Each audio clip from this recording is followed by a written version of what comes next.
Welcome inside Lambeau Field. I'm Jim Owczarski along with Ryan Wood from PackersNews.com. It's game week, Ryan. It is. And it started with Chicago Bears defensive end Akiem Hicks getting on a conference call with local media and, feeling good about not only his top 10 defense from a year ago, but his new addition next to him, ostensibly, with Khalil Mack. Literally next to him, because he was speaking with Khalil Mack in the trainer's room right next to Akiem Hicks. He was asked, what Akiem Hicks was asked what he thought about the Packers offensive line, and he was really short and sweet and inflammatory and said that it doesn't matter who they are, doesn't think that they can block Khalil Mack. So that'll be locker room board material, you can imagine, this week.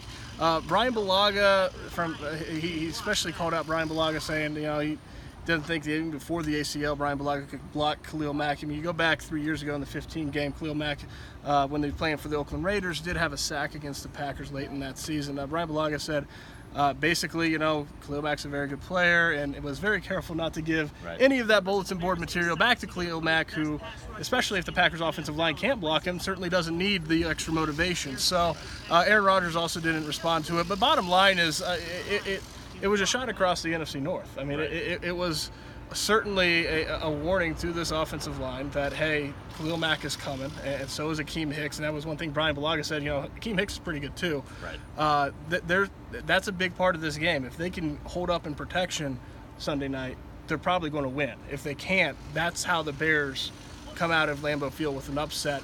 Another part of that game is going to be, obviously, Jim, from an inside linebacker's perspective, they've got Blake Martinez, and they've got who else? Right. Well, we'll start with Oren Burks, who dislocated his shoulder in warm-ups in Oakland, returned to practice to a degree on Wednesday. He told me he's kind of day-to-day. He's feeling good. He did a little work. That went well. But until he's full go, it's going to be Antonio Morrison, who's been here less than 2 weeks. It's going to be Corey Toomer, who's been here less than 5 days. It's going to be James Crawford a little bit. So Blake Martinez said, look, those guys are veterans, Toomer, Morrison. They're picking it up. They're getting it. And he's like, honestly, I was kind of used to having to direct traffic back there in camp because Burks and everyone else was a rookie. So I guess it's to be seen how they really react. Kenny Clark was saying they look good. They feel good in their run fits up to this point. But that should be something to watch, especially with Jordan Howard, Pro Bowl running back for the Bears. So, hey guys, 4 days, this field, the season's about to begin. Keep it here at PackersNews.com for all the coverage leading up to the Packers opener against Chicago. Until next time, he's Jim, I'm Ryan. Take care, everyone.